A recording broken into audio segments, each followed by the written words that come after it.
Hello മക്കളെ, അപ്പോൾ നിങ്ങൾ 10ാം ക്ലാസ് ഒക്കെ കഴിഞ്ഞ് ഇപ്പോൾ +1ലേക്ക് ജോയിൻ ചെയ്തിരിക്കുകയാണ്. അപ്പോൾ നമുക്കറിയാം ഈ +1 +2 എന്ന് പറയുന്നത് നമ്മുടെ ജീവിതത്തിലെ ഏറ്റവും നിർണായകമായ ഒരു സിറ്റുവേഷനാണ്. നമുക്കറിയാം +2 എക്സാമുകളൊക്കെ കഴിഞ്ഞതിന് ശേഷം നമുക്ക് ഒരുപാട് കോമ്പറ്റേറ്റീവ് എക്സാമ്പിൾസ് നമുക്ക് അറ്റൻഡ് ചെയ്യേണ്ടതായിട്ടുണ്ട്. അതിൽ ഏറ്റവും പ്രധാനപ്പെട്ട എക്സാമുകളാണ് നമ്മുടെ നീറ്റ് JEE കോമ്പറ്റേറ്റീവ് എക്സാം എന്ന് പറയുന്നത്. അപ്പോൾ പ്രീമിയം ഇൻസ്റ്റിറ്റ്യൂട്ടുകളായ എയിംസ് IIT എന്നിവിടങ്ങളിൽ പഠിക്കണം എന്നുണ്ടെങ്കിൽ നമ്മൾ മസ്റ്റായിട്ട് എന്ത് ചെയ്യണം, ഈ കോമ്പറ്റേറ്റീവ് എക്സാമുകൾ എഴുതിയേ പറ്റുള്ളൂ. അപ്പോൾ ഇതിൻ്റെ പ്രിപ്പറേഷൻ നമ്മൾ എപ്പോഴാണ് സ്റ്റാർട്ട് ചെയ്യേണ്ടത്, അല്ലെങ്കിൽ അത് സ്റ്റാർട്ട് ചെയ്യാനുള്ള എക്സാക്ട് ടൈം ഏതാണ്? അങ്ങനെ നോക്കുവാണെങ്കിൽ +1 തന്നെയാണ് അതിന് ഏറ്റവും ആപ്റ്റ് ആയിട്ടുള്ള ടൈം. +1 മുതലേ നിങ്ങൾ എന്ത് ചെയ്യണം, നമ്മുടെ ബേസിക്സിൽ പഠിച്ചു തുടങ്ങിയാലേ നമുക്ക് +2ന് ശേഷം വരുന്ന ഈ കോമ്പറ്റേറ്റീവ് എക്സാമുകൾ നമുക്ക് വളരെ ഈസി ആയിട്ട് ട്രാക്ക് ചെയ്യാനായിട്ട് സാധിക്കുകയുള്ളൂ.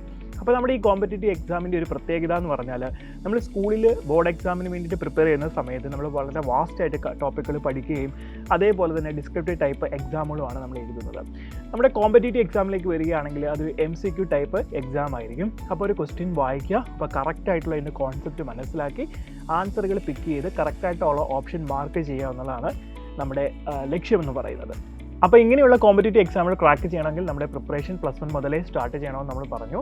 അതിനുവേണ്ടി സൈലം നിങ്ങൾക്കായി അവതരിപ്പിക്കുന്നതാണ് നമ്മുടെ കിങ്സ് 11 ബാച്ച് എന്ന് പറയുന്നത്. അപ്പോൾ നമ്മുടെ കിങ്സ് 11 ബാച്ചിൻ്റെ പ്രത്യേകത എന്ന് പറഞ്ഞാൽ, നിങ്ങളെ +1 ബോർഡ് എക്സാമിനും അതോടൊപ്പം തന്നെ +2ന് ശേഷം എൻട്രൻസ് എക്സാം എഴുതാനും വേണ്ടിയിട്ട് നിങ്ങളെ പ്രാപ്തരാക്കുകയാണ് നമ്മൾ ചെയ്യുന്നത്. ഇപ്പോൾ +1ലെ ബോർഡ് എക്സാമിന് പ്രിപ്പയർ ചെയ്യുന്നതിനൊപ്പം തന്നെ +1 ടോപ്പിക്ക് എൻട്രൻസ് ഓറിയൻറ്റഡ് ആയിട്ട് നമ്മൾ എന്ത് ചെയ്യുന്നുണ്ട്, പഠിക്കുന്നുണ്ട്. അപ്പോൾ എൻട്രൻസിന് വേണ്ടി തയ്യാറെടുക്കുമ്പോൾ നമ്മൾ എക്സ്ട്രാ എഫേർട്ടും കൂടെ ചെയ്യേണ്ടതായിട്ടുണ്ട്. അപ്പോൾ ഇത് രണ്ടും മാനേജ് ചെയ്ത് കൊണ്ടുപോയാൽ മാത്രമേ നമുക്ക് എന്ത് ചെയ്യാൻ പാടുള്ളൂ, +2ന് ശേഷം ഒരു വർഷം റിപ്പീറ്റ് ചെയ്യാതെ നമുക്ക് എൻട്രൻസ് ക്രാക്ക് ചെയ്യാനായിട്ട് പറ്റുകയുള്ളൂ. അപ്പോൾ കിങ്സ് 11 ബാച്ച് വളരെ നല്ല രീതിയിൽ തന്നെ സക്സസ് ആയിട്ട് ഇപ്പം റൺ ചെയ്തുകൊണ്ടിരിക്കുകയാണ്. അപ്പം അതിലേക്ക് വരാൻ ആഗ്രഹിക്കുന്ന മക്കൾ എത്രയും പെട്ടെന്ന് വരിക. അപ്പോൾ ഇന്ന് നമ്മൾ നോക്കാൻ പോകുന്നത് കിങ്സ് 11 ബാച്ചിൻ്റെ സ്റ്റഡി മെറ്റീരിയലിനെ പറ്റിയാണ്. അപ്പോൾ സ്റ്റഡി മെറ്റീരിയൽ നമുക്ക് ഡീറ്റെയിൽ ആയിട്ടൊന്ന് പരിചയപ്പെട്ടാലോ. അപ്പോൾ നമ്മുടെ JEE ആസ്പിറൻസിനാണെങ്കിൽ നമുക്കറിയാം 3 സബ്ജക്റ്റുകളാണ് നമുക്ക് പഠിക്കാനുള്ളത്: ഫിസിക്സ്, കെമിസ്ട്രി, മാത്തമാറ്റിക്സ് എന്നിവ അല്ലേ. അപ്പം നമ്മൾ ഇവിടെ സ്റ്റഡി മെറ്റീരിയലിനകത്ത് നിങ്ങൾക്ക് ഫിസിക്സും കെമിസ്ട്രിയും അതേപോലെ തന്നെ മാത്സിൻ്റെയും 2 പാർട്ട് വെച്ചിട്ടുള്ള ടെക്സ്റ്റ് ബുക്കുകളാണ് നമ്മുടെ കയ്യിലുള്ളത്. അപ്പോൾ അതിൽ മാത്സിൻ്റെ ഒരു പാർട്ട് Aയുടെ +1ൻ്റെ പാർട്ട് Aയുടെ ടെക്സ്റ്റ് ബുക്ക് നമുക്കൊന്ന് പരിചയപ്പെടാം. ഇങ്ങനെയായിരിക്കും നിങ്ങളുടെ മെറ്റീരിയൽ വരുന്നത്. അപ്പോൾ ഇത് നോക്കുകയാണെങ്കിൽ, നമ്മുടെ മെറ്റീരിയൽ നിങ്ങൾ നോക്കുകയാണെങ്കിൽ നമുക്ക് ആദ്യം അതിൻ്റെ ഇൻട്രൊഡക്ഷൻ കാര്യങ്ങളൊക്കെ ഉണ്ട്. അപ്പോൾ ചാപ്റ്റേഴ്സ് നോക്കുകയാണെങ്കിൽ 2 പാർട്ടായിട്ടാണ് നമുക്ക് എന്ത് വരുന്നത്, ടെക്സ്റ്റ് ബുക്ക് വരുന്നത്. അപ്പോൾ ആദ്യത്തെ മൊഡ്യൂളിനകത്ത് ഇത്ര ചാപ്റ്റേഴ്സും 6 ചാപ്റ്റേഴ്സും, ദെൻ അടുത്ത ടെക്സ്റ്റ് ബുക്കിൽ അടുത്ത മൊഡ്യൂളായിട്ടായിരിക്കും മറ്റ് ചാപ്റ്റേഴ്സുകൾ വരുന്നത്. അപ്പോൾ നമ്മൾ ഇത് ഓപ്പൺ ചെയ്ത് നോക്കിയാൽ നമുക്ക് ഫസ്റ്റ് അറിയാം, നമ്മൾ ബേസിക്സ് തൊട്ടാണ് എപ്പോഴും സ്റ്റാർട്ട് ചെയ്യുന്നത് അല്ലേ. അപ്പോൾ നമ്മുടെ ഫസ്റ്റ് ചാപ്റ്റർ എന്ന് പറയുന്നത് ബേസിക് മാത്തമാറ്റിക്സ് ആൻഡ് ലോഗരിതമാണ്. നമുക്കറിയാം ലോഗ് വെച്ചിട്ടുള്ള എല്ലാ കാര്യങ്ങളും അല്ലേ, കാൽക്കുലേഷൻസ് നിങ്ങൾക്ക് ഫിസിക്സിലും വരുന്നുണ്ട്, കെമിസ്ട്രിയിലും വരുന്നുണ്ട്. നമ്മൾ പഠിക്കുന്ന മിക്ക ചാപ്റ്റേഴ്സിൽ എന്ത് ചെയ്യുന്നുണ്ട്, ലോഗിൻ്റെ ആപ്ലിക്കേഷൻസ് വരുന്നുണ്ട്. അപ്പോൾ മാത്സിൻ്റെ ബേസിക് ഐഡൻറ്റിറ്റീസും കാര്യങ്ങളുമാണ് നിങ്ങൾ ആദ്യം പഠിക്കുന്നത്. ആ ചാപ്റ്ററാണ് നമ്മുടെ ഈ ഒരു ബേസിക് മാത്തമാറ്റിക്സ് ആൻഡ് ലോഗരിതത്തിനകത്ത് ഉൾപ്പെടുത്തിയിരിക്കുന്നത്. അപ്പോൾ നിങ്ങൾ ഈ ചാപ്റ്റർ തുറന്ന് നോക്കാൻ നമുക്കറിയാൻ പറ്റും, ഫസ്റ്റ് നമ്പർ സിസ്റ്റം മുതൽ തന്നെ നമ്മൾ എന്ത് ചെയ്യുന്നുണ്ട്, സ്റ്റാർട്ട് ചെയ്യുന്നുണ്ട്. അപ്പം ഡിഫറെൻറ്റ് ടൈപ്പ് ഓഫ് നമ്പർ സിസ്റ്റത്തിനെ പറ്റി നമ്മൾ പഠിക്കുന്നുണ്ട്. ദെൻ ഇതിൻ്റെ കോൺസെപ്റ്റുകളെല്ലാം എക്സാമ്പിൾ സഹിതം നമ്മളിവിടെ എഴുതിയിട്ടുണ്ട്. അപ്പോൾ ഇത് വായിച്ച് കഴിയുമ്പോഴത്തേക്കും നിങ്ങൾ എന്ത് ചെയ്യുന്നുണ്ട്, നമ്പർ സിസ്റ്റം തറവാകും. ഇനി നിങ്ങൾ നേരെ നെക്സ്റ്റിലേക്ക് വരുവാണെങ്കിൽ, നമ്മൾ ഈ കോൺസെപ്റ്റ് പഠിച്ചതിന് ശേഷം നിങ്ങൾക്ക് ട്രെയിൻ യുവർ ബ്രെയിൻ എന്ന് പറഞ്ഞൊരു സെക്ഷൻ ഇവിടെ ഇൻക്ലൂഡ് ചെയ്തിട്ടുണ്ട്. അതായത് നമ്മൾ പഠിച്ചത് വെച്ചിട്ട് നമുക്ക് എന്ത് ചെയ്യാൻ പറ്റും, ഈ ഒരു പ്രോബ്ലം സോൾവ് ചെയ്യാൻ പറ്റുമെന്നുള്ളതാണ് നമ്മളിവിടെ നോക്കുന്നത്. ഇനി നിങ്ങൾ നെക്സ്റ്റിലേക്ക് വന്നാൽ, നമ്മൾക്ക് എപ്പോഴും നമ്മൾ പഠിക്കുന്നത് മാത്രമല്ല എക്സാമിന് ചോദിക്കുന്നത്, അതായത് കോൺസെപ്റ്റ് അപ്ലൈ ചെയ്ത് നമുക്ക് ചെയ്യേണ്ട പ്രോബ്ലംസ് എന്ത് ചെയ്യുന്നുണ്ട്, നമ്മുടെ എക്സാംസിന് വരുന്നുണ്ട്. അപ്പോൾ നെക്സ്റ്റ് നിങ്ങൾ നോക്കുവാണെങ്കിൽ കോൺസെപ്റ്റ് ആപ്ലിക്കേഷൻ എന്ന് പറഞ്ഞൊരു പാർട്ട് നിങ്ങൾക്ക് കാണാൻ പറ്റും. അവിടെ നിങ്ങൾ ചെയ്യേണ്ടത്, നിങ്ങൾ പഠിച്ചത് വെച്ചിട്ട് എക്സ്ട്രാ, അതായത് ഹൈ ലെവലുള്ള ക്വസ്റ്റ്യൻസ് നമുക്ക് സോൾവ് ചെയ്യാൻ പറ്റുമോ എന്നുള്ളതാണ് നമ്മൾ എന്ത് ചെയ്യുന്നത്, ഈ കോൺസെപ്റ്റ് ആപ്ലിക്കേഷനകത്ത് നമ്മൾ നോക്കുന്നത്.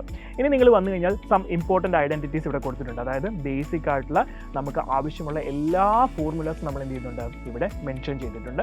അതിനുശേഷം എഗെയിൻ നിങ്ങൾ എന്ത് ചെയ്യുന്നുണ്ട്, ആ ഓരോ കോൺസെപ്റ്റ് വെച്ചിട്ട് നമുക്ക് ട്രെയിൻ യുവർ ബ്രെയിൻസും അതുപോലെ തന്നെ കോൺസെപ്റ്റ് ആപ്ലിക്കേഷനും സെക്ഷൻസ് നമ്മൾ ഉൾപ്പെടുത്തിയിട്ടുണ്ട്. അപ്പോൾ ഇതിങ്ങനെ പഠിക്കുമ്പോഴത്തേക്കും നമ്മൾ പ്രാക്ടീസ് ചെയ്ത് നമ്മൾ എന്ത് ചെയ്യുന്നുണ്ട്, ഇത് ബൈ ഹാർട്ട് ചെയ്യുകയും അതോടൊപ്പം തന്നെ ഈ കോൺസെപ്റ്റ് തറോ ഒക്കെ നമുക്ക് ചെയ്യാനായിട്ട് പറ്റും. ഇനി നിങ്ങൾ അടുത്തേക്ക് വന്നാൽ ഓരോ കോൺസെപ്റ്റിന് ശേഷവും ഒരു പർട്ടിക്കുലർ ചാപ്റ്റർ എൻഡ് ചെയ്ത് കഴിയുമ്പോൾ നമുക്ക് ശരിക്കും പറഞ്ഞാൽ പ്രാക്ടീസാണ് ആവശ്യം അല്ലേ. കോൺസെപ്റ്റ് മാത്രം പഠിച്ചതുകൊണ്ട് കാര്യമില്ല, നമുക്ക് എന്ത് ചെയ്യണം, പ്രാക്ടീസും ചെയ്യേണ്ടതായിട്ടുണ്ട്. അപ്പോൾ ഇങ്ങോട്ട് നോക്കിക്കഴിഞ്ഞാൽ നിങ്ങൾ ഈ ചാപ്റ്റർ കഴിഞ്ഞതിന് ശേഷം നമുക്ക് ഷോർട്ട് നോട്ട്സുകൾ ഇവിടെ ഉണ്ടായിരിക്കും. അപ്പോൾ ഇത്രയും നേരം നമ്മൾ പഠിച്ച, അല്ലെങ്കിൽ ഈ ഒരു ചാപ്റ്ററിൽ കംപ്ലീറ്റ് എന്തൊക്കെയാണോ നമ്മൾ പഠിച്ചത് അത് കംപ്ലീറ്റ് ആയിട്ട് എന്ത് ചെയ്യുന്നുണ്ട്, ഷോർട്ട് ഫോർമുലാസ് പോലെ നമ്മൾ എന്ത് ചെയ്തിട്ടുണ്ട്, ഇവിടെ ഇൻക്ലൂഡ് ചെയ്തിട്ടുണ്ട്. അതിനുശേഷം വരുന്നത് എന്താണ്, നമുക്കിവിടെ ഇൻക്ലൂഡ് ചെയ്തിരുന്ന ക്വസ്റ്റ്യൻസിൻ്റെ എല്ലാം സോൾഡ് എക്സാമ്പിൾസ് നമ്മൾ എന്ത് ചെയ്തിട്ടുണ്ട്, ഇവിടെ കൊടുത്തിട്ടുണ്ട്. അപ്പോൾ ഇവിടെ സോൾഡ് എക്സാമ്പിൾസ് ക്വസ്റ്റ്യൻസ് നിങ്ങൾക്ക് കിട്ടാം, അതിൻ്റെ ആൻസേഴ്സും അതിൻ്റെ കൂട്ടത്തിൽ തന്നെ കൊടുത്തിട്ടുണ്ട്. ഇനി നെക്സ്റ്റിലേക്ക് വരുവാണെങ്കിൽ എക്സസൈസ് എന്നൊരു ടോപ്പിക്കാണ് കൊടുത്തിരിക്കുന്നത് അല്ലേ, ടോപ്പിക് വൈസ് എക്സസൈസ് നമ്മൾ കൊടുത്തിട്ടുണ്ട്. അപ്പോൾ അതിൻ്റെ ആൻസർ ഇവിടെ പ്രൊവൈഡ് ചെയ്തിട്ടില്ല, പകരം ക്വസ്റ്റ്യൻസും അതുപോലെ തന്നെ MCQ ടൈപ്പിലാണ് നമ്മുടെ ക്വസ്റ്റ്യൻസ് കൊടുത്തിട്ടുള്ളത്. അതിൻ്റെ ഓപ്ഷൻസ് ഇവിടെ മെൻഷൻ ചെയ്തിട്ടുണ്ട്. ഓക്കെ, അപ്പോൾ ഇതിൻ്റെ സൊല്യൂഷൻ നിങ്ങൾക്ക് എവിടെ കിട്ടും എന്നാണ് നിങ്ങളുടെ കൺഫ്യൂഷൻ ഉണ്ടെങ്കിൽ നമുക്ക് സൊല്യൂഷന് വേണ്ടിയിട്ട് സെപ്പറേറ്റ് ആയിട്ട് എന്ത് ചെയ്തിട്ടുണ്ട്, ഒരു ബുക്ക് തന്നെ ഉണ്ട്. നമുക്ക് അതിലേക്ക് വരാൻ ഞാൻ. അപ്പോൾ നമ്മൾ എക്സസൈസ് 1-ലാണെങ്കിൽ ബേസിക് ആയിട്ടുള്ള ഫോർമുലാസ് നമ്മൾ പഠിച്ചത് വെച്ചിട്ടുള്ള ക്വസ്റ്റ്യൻസ് ആണ് നമുക്ക് ചെയ്യേണ്ടത്. ദെൻ അടുത്തത് എക്സസൈസ് 2, അതായത് ലേണിംഗ് പ്ലസിനകത്ത് നമ്മൾ കുറച്ചും കൂടെ ലെവൽ കൂടിയ ചോദ്യങ്ങളാണ് നമ്മൾ എന്ത് ചെയ്യുന്നത്, ഇതിനകത്ത് നമ്മൾ ചെയ്യാനായിട്ട് പോകുന്നത്. ദെൻ അതിനുശേഷം നമ്മൾ വന്നാൽ JEE advanced level of problem, അതിനേക്കാളും ഒരു പടിയും കൂടെ മേലെയുള്ള JEE advanced level of questions ആണ് നമ്മൾ എന്ത് ചെയ്തിരിക്കുന്നത്, എക്സസൈസ് 3-ൽ ഉൾപ്പെടുത്തിയിട്ടുള്ളത്. അപ്പോൾ കുറച്ച് ക്വസ്റ്റ്യൻസിൻ്റെ ലെവൽ എന്ന് പറയുന്നത് ഒരല്പം കൂടുതലായിരിക്കും. നിങ്ങൾക്ക് ചിലപ്പം ചെയ്യാൻ ബുദ്ധിമുട്ട് വന്നാൽ പോലും നമ്മൾ എന്ത് ചെയ്തിട്ടുണ്ട്, സൊല്യൂഷൻസ് പ്രൊവൈഡ് ചെയ്യുന്നുണ്ട്. നിങ്ങൾക്ക് സൊല്യൂഷൻസ് നോക്കി എന്ത് ചെയ്യാൻ പറ്റും, അതിൻ്റെ കോൺസെപ്റ്റ് പക്കായിട്ട് മനസ്സിലാക്കാനായിട്ട് സാധിക്കുന്നതാണ്. ഇനി അതിനുശേഷം വന്നു കഴിഞ്ഞാൽ നമ്മൾ പ്രീവിയസ് ഇയർ ക്വസ്റ്റ്യൻ പേപ്പേഴ്സ് ആണ്, PYQs ആണ് നമ്മൾ എന്ത് ചെയ്തിട്ടുണ്ട്, പിന്നീട് ഇൻക്ലൂഡ് ചെയ്തിട്ടുള്ളത്. അപ്പോൾ PYQs നിങ്ങൾക്ക് എന്ത് ചെയ്യാൻ പറ്റും, JEE മെയിൻ്റെയും JEE അഡ്വാൻസിൻ്റെ ഇവിടെ കൊടുത്തിട്ടുണ്ട്, അതും നിങ്ങൾക്ക് സോൾവ് ചെയ്ത് ആ കോൺസെപ്റ്റ് ക്ലിയർ ആക്കാൻ പറ്റും. അപ്പോൾ ഇത്രയും നിങ്ങൾ ചെയ്യുന്നതോടുകൂടി നമ്മളൊരു ചാപ്റ്റർ പെർഫെക്റ്റ് ആയിട്ട് പഠിക്കുകയാണ് ശരിക്കും ചെയ്യുന്നത്. അങ്ങനെ നമ്മൾ എല്ലാ ചാപ്റ്റേഴ്സും ഈ part A and part B എന്ന് പറഞ്ഞ 2 ടെക്സ്റ്റ് ബുക്ക് കൊണ്ട് നമ്മൾ ഫിനിഷ് ചെയ്യുന്നതായിരിക്കും. ഇനി നമ്മളുടെ സൊല്യൂഷൻസ് എല്ലാം നിങ്ങൾക്ക് സൊല്യൂഷൻ എന്ന് പറഞ്ഞ ഈ ഒരു ടെക്സ്റ്റ് ബുക്കിനകത്ത് അവൈലബിൾ ആണ്. അത് നമ്മുടെ 2 പാർട്ട് ടെക്സ്റ്റ് ബുക്കിൻ്റെയും സൊല്യൂഷൻസ് കംപ്ലീറ്റ്ലി ഈ ഒറ്റ ടെക്സ്റ്റ് ബുക്കിനകത്താണ് ഇൻക്ലൂഡ് ചെയ്തിട്ടുള്ളത്. ഇതുപോലെ തന്നെ ഫിസിക്സിനും കെമിസ്ട്രിക്കും നമുക്ക് എന്തുണ്ട്, part A part B text ബുക്കും അതുപോലെ തന്നെ അതിൻ്റെ സൊല്യൂഷൻ ബുക്കും അവൈലബിൾ ആണ്. ഇനി നമ്മൾ വളരെ പ്രധാനപ്പെട്ട ഒരു കാര്യത്തിലേക്കാണ് കിടക്കുന്നത്. നമ്മൾ ഈ ടെക്സ്റ്റ് ബുക്കുകളെല്ലാം വെച്ച് പഠിച്ചതിന് ശേഷം നമ്മളൊരു ഫൈനൽ എക്സാമിൻ്റെ ടൈമിലേക്ക് എത്തുമ്പോൾ നിങ്ങൾ ആകെപ്പാടെ കൺഫ്യൂസ്ഡ് ആകും. കാരണം ഈ ടെക്സ്റ്റ് ബുക്കെല്ലാം ഇനി ഞാൻ എങ്ങനെ പഠിക്കും, അല്ലെങ്കിൽ ഇത് കാണുമ്പോൾ തന്നെ നിങ്ങൾ പാനിക് ആവും അല്ലേ, നമ്മുടെ പ്രിപ്പറേഷൻ്റെ ഒരു കോൺഫിഡൻസ് തന്നെ നമുക്ക് നഷ്ടപ്പെടും. അതിന് നിങ്ങളെ സഹായിക്കാൻ വേണ്ടിയിട്ടാണ് സൈലം എന്ത് ചെയ്തിരിക്കുന്നത്, മൈൻഡ് മാപ്പ് ഇൻട്രൊഡ്യൂസ് ചെയ്തിട്ടുള്ളത്. ഈ മൈൻഡ് മാപ്പ് കാണുമ്പോൾ തന്നെ നമ്മൾ വളരെ അട്രാക്റ്റീവ് ആണ് അല്ലേ, ഇത് തുറന്നു നോക്കി പഠിക്കാൻ തന്നെ നമുക്കൊരു ആകാംക്ഷ തോന്നാറുണ്ട്. അപ്പോൾ ഈ മൈൻഡ് മാപ്പിലേക്ക് നിങ്ങൾ കടക്കുകയാണെങ്കിൽ 3 സബ്ജക്റ്റുകളും നമ്മൾ എന്ത് ചെയ്തിട്ടുണ്ട്, ഈ മൈൻഡ് മാപ്പിൽ ഇൻക്ലൂഡ് ചെയ്തിട്ടുണ്ട്. ഈ മൈൻഡ് മാപ്പിൻ്റെ പ്രത്യേകത എന്തെന്ന് വെച്ച് കഴിഞ്ഞാൽ, ഇപ്പോൾ ഫസ്റ്റ് നമ്മൾ വന്നു കഴിഞ്ഞാൽ നമ്മൾ ഫിസിക്സ് കൊടുത്തിട്ടുണ്ട്, ദെൻ കെമിസ്ട്രി, മാത്സ് എന്നീ ഓർഡറിലാണ് ഇത് പോയിക്കൊണ്ടിരിക്കുന്നത്. അപ്പോൾ ഫസ്റ്റ് ഫിസിക്സ് നമുക്കൊന്ന് ഓപ്പൺ ചെയ്ത് നോക്കാം.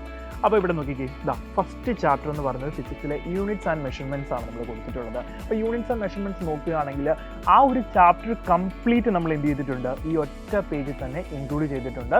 അപ്പം ഈ ഒരു ചാപ്റ്ററിൽ യൂണിറ്റ്സ് ആൻഡ് മെഷർമെൻറ്റ്സ് എന്ന് പറഞ്ഞ ഈ ചാപ്റ്ററിൽ ഏറ്റവും ആവശ്യമുള്ള ഫോർമുലാസും അതേപോലെയുള്ള കോൺസെപ്റ്റുകളും ബാക്കിയുള്ള കാര്യങ്ങളെല്ലാം ഫിഗേഴ്സും എല്ലാം തന്നെ ഇതിനകത്ത് ഇൻക്ലൂഡ് ചെയ്തിട്ടുണ്ട്. അതുകൊണ്ട് നിങ്ങൾ എക്സ്ട്രാ വലിയൊരു ബുക്ക് റെഫർ ചെയ്യേണ്ട ആവശ്യമില്ല. ഈ മൈൻഡ് മാപ്പ് മാത്രം നിങ്ങളൊന്ന് റെഫർ ചെയ്താൽ മതി. പിന്നെ നമ്മുടെ മൈൻഡ് മാപ്പിൻ്റെ ഒരു പ്രത്യേകത എന്ന് പറഞ്ഞാൽ വളരെ അട്രാക്റ്റീവും കളർഫുള്ളുമാണ്. അതുകൊണ്ട് നിങ്ങൾക്ക് ഒരിക്കലും ബോറടിക്കത്തില്ല. സാധാരണ ഒരു ടെക്സ്റ്റ് ബുക്ക് നോക്കി നമുക്ക് ബോറടിക്കുന്ന പോലെ ആവില്ല.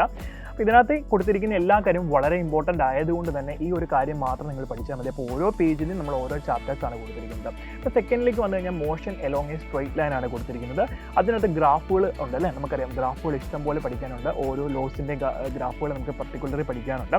അതെല്ലാം ഇതിനകത്ത് ഇൻക്ലൂഡ് ചെയ്തിട്ടുണ്ട്. അതിൻ്റെ കറസ്പോണ്ടിങ് ഫോർമുലാസ് എന്ത് ചെയ്തിട്ടുണ്ട്, ഇവിടെ ഡിസ്പ്ലേ ചെയ്തിട്ടുണ്ട്. അതേപോലെ നിങ്ങൾ അടുത്തതിലേക്ക് വന്നു കഴിഞ്ഞാൽ നമ്മുടെ ലോസ് ഓഫ് മോഷൻ അല്ലേ. അപ്പോൾ ഇതേപോലെ എല്ലാ ചാപ്റ്റേഴ്സും എന്തിട്ടുണ്ട്, ഫിസിക്സിൽ ഡീറ്റെയിൽഡ് ആയിട്ട് കൊടുത്തിട്ടുണ്ട്. ഇതേപോലെ തന്നെ കെമിസ്ട്രിയിലേക്ക് വന്നാലും മാത്സിലേക്ക് വന്നാലും വളരെ ക്യാപ്സ്യൂൾ രൂപത്തിലാണ് നിങ്ങൾക്ക് എന്ത് ചെയ്തിട്ടുള്ളത്, കോൺസെപ്റ്റിനകത്ത് ഇൻക്ലൂഡ് ചെയ്തിട്ടുള്ളത്. ഇതിൻ്റെ ഒരു ഗുണം എന്ന് പറഞ്ഞാൽ നമ്മൾ ഫൈനൽ ലാബ്സിലേക്ക് എത്തുമ്പോൾ, നമ്മുടെ എക്സാമിൻ്റെ ഫൈനൽ ഒരു പ്രിപ്പറേഷൻ ടൈമിലേക്ക് എത്തുമ്പോൾ നിങ്ങൾക്ക് ഇതിനകത്ത് നിന്ന് വളരെയധികം പെട്ടെന്ന് തന്നെ കോൺസെപ്റ്റുകൾ ഫുള്ള് റിവൈസ് ചെയ്യാനും ഒരു ചാപ്റ്ററിനെ വളരെ ഈസിക്ക് തന്നെ റിവൈസ് ചെയ്തെടുക്കാനും സാധിക്കും. അവിടെ നിങ്ങൾക്ക് നിങ്ങളുടെ സമയം ലാഭിക്കാനായിട്ട് സാധിക്കുന്നതാണ്. അപ്പോൾ എക്സാമിൻ്റെ ഒരു ഫൈനൽ റിവിഷനിലേക്ക് വരുന്ന സമയത്ത് നിങ്ങൾക്ക് ഇത് വളരെയധികം ഹെൽപ്ഫുള്ളായിരിക്കും. നമുക്കൊരു ചെറിയ ടൈം സ്പാനിൽ തന്നെ ഈ എല്ലാ ചാപ്റ്റേഴ്സും നമുക്ക് റിവൈസ് ചെയ്തെടുക്കാനും ടോപ്പിക്കുകളുടെ കോൺസെപ്റ്റ് ക്ലിയർ ആക്കാനും നമുക്ക് സാധിക്കുന്നതാണ്. അപ്പോൾ നമ്മൾ ഈ ഡിസ്പ്ലേ ചെയ്തിട്ടുള്ള നമ്മുടെ മെറ്റീരിയൽസും അതേപോലെ തന്നെ ഈ മൈൻഡ് മാപ്പും നമ്മുടെ സൈലം സ്റ്റോറിൽ അവൈലബിൾ ആയിരിക്കും. അപ്പോൾ വാങ്ങാൻ ആഗ്രഹിക്കുന്നവരെല്ലാവർക്കും അവിടെ നിന്ന് പർച്ചേസ് ചെയ്യാവുന്നതാണ്. അപ്പോൾ 2026 നമ്മുടെ JEE എന്ന് പറയുന്നത് സൈലത്തോടൊപ്പം തന്നെ നിങ്ങൾക്ക് ക്രാക്ക് ചെയ്യാം. All the best.